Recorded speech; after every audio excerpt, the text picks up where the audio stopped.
దెయ్యాల పట్నంలో ఆటలు చిచ్చు 61 ఏళ్ళుగా అదే మంట. అసలు నిజంగా ఇక్కడ దెయ్యాలు ఉన్నాయా?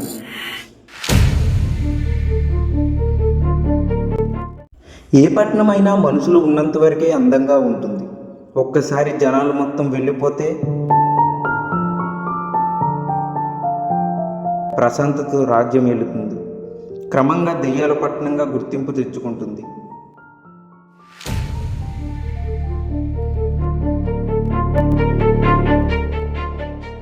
అయితే విషయంలోకి వెళ్తే అమెరికాలో కూడా ఇలాంటి నగరం ఒకటి ఉంది.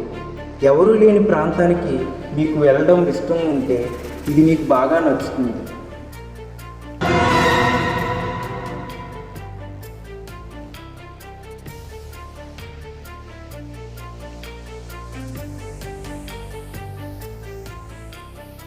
అయితే 61 ఏళ్ళుగా మంటలు మండుతూనే ఉండడం ఇక్కడ విశేషం.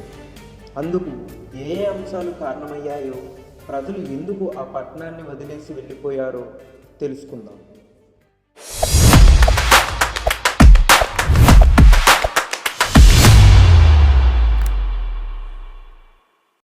అమెరికాలోని సెంట్రేలియా అనే పట్టణంలో ఎవరూ ఉండరు. అక్కడక్కడ ఇల్లులు కనిపిస్తూ ఉంటాయి. అంతా నిశ్శబ్ద వాతావరణంతో కూడి ఉంటుంది. అందుకే ఆ టౌన్ని గోస్ట్ టౌన్గా పిలుస్తారు.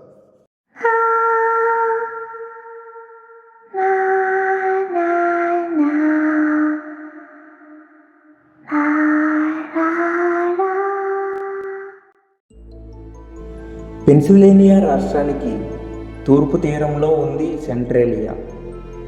ఇక్కడ భూగర్భంలో మండుతున్న జ్వాల ఉండటం ఒక ప్రత్యేకత. అయితే దీనికి ఉన్న చరిత్ర మరో ప్రత్యేకత.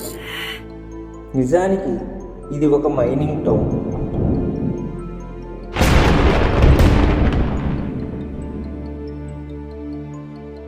(1962) ముందు చాలా బిజీగా ఉండే ప్రాంతం. కార్మికులు కంటిన్యూగా గనుల తవ్వకాలు జరిపేవారు. గనుల్లో నుండి ముడి పదార్థాలను తీసుకెళ్లే వాహనాలు రాకపోకలతో చాలా బిజీగా ఉండేవి. ఇక కార్మికులు నివసించేందుకు ఈ పట్టణాల్లోనే ఇల్లులు ఉండేవి.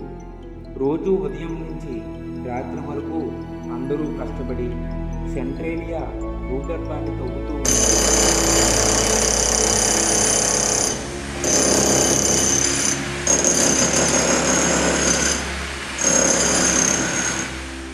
ఒక్కరోజు వచ్చింది ప్రళయం.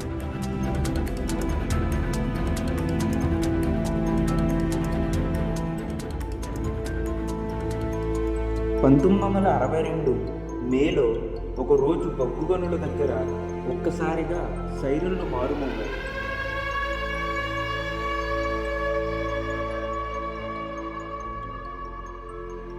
ఆ సైరన్లు హోరుతో కార్మికులంతా పరుగులు పెట్టారు.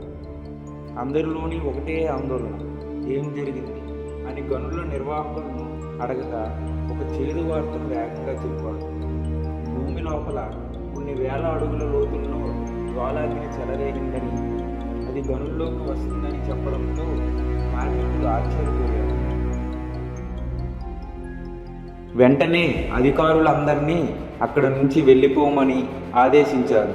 దాంతో కార్మికులంతా వెళ్ళిపోయారు. స్థానికంగా నివసించే ప్రజలు చాలామంది వెళ్ళిపోయారు. అలా గనుల్లో పుట్టిన అగ్ని 61 ఏళ్ల తర్వాత ఎప్పటికీ రగులుతూనే ఉండటం విశేషం. మన రాష్ట్రంలో వర్షాకాలంలో ముంపు ఉన్న ప్రాంతాల వారిని ఉన్నపలంగా వెళ్ళాలని అధికారులు చెప్తే వారు వెళ్ళగలరా? లేదు కదా. అయితే దశాబ్దాలు గడుస్తున్న కొద్దీ క్రమంగా జనాభా సంఖ్య తగ్గిపోతూ వచ్చింది. 1890లో అక్కడ 2700 మంది ఉండగా, 1980 నాటికి 1000 మంది ఉండగా, 2020 నాటికి 4 మాత్రమే ఉంటున్నారు. అందుకే ఇప్పుడు ఎవరైనా ఆ టౌన్కి వెళ్తే చూద్దామన్నా ఎవరూ కనిపించరు. ఇల్లు తగలబడితే మంటలన్నీ ఒక రోజులోనే ఆర్పేయవచ్చు. కానీ అడవి తగలబడితే ఒక వారంలో కంట్రోల్ అవుతుంది. కానీ సెంట్రేలియాలో తగలబడుతున్నది ఇల్లు కాదు, అడవి కాదు, అది ఒక పెద్ద గని. పైగా దానికి భూగర్భంతో లింకు ఏర్పడింది. అందువల్ల అది దాదాపు అగ్నిపర్వతంలా మారింది. భూమి లోపల నుంచి లావా లాంటి అగ్ని మండుతూ పైకి వస్తుంది. మనం అక్కడికి వెళ్ళి చూస్తే మనకు మంట కనిపించదు. భూమిలో నుంచి పొగ వస్తున్నట్లు మాత్రమే కనిపిస్తుంది. మంట ఉన్న ప్రదేశాన్ని మూసేద్దామని ప్రయత్నించగా వీలు కాలేదు. ఎందుకంటే మంటతో పాటు వస్తున్న గ్యాస్ పైకి తన్నుతుంది. దాంతో భూకంపం వచ్చినట్లు ఆ ప్రాంతంలో పగుళ్ళు ఏర్పడ్డాయి. అక్కడ నివసించడం ప్రమాదకరంగా మారింది. అయితే దానివల్ల అమెరికా అంతా సెంట్రాలియా గురించి చర్చించుకుంది.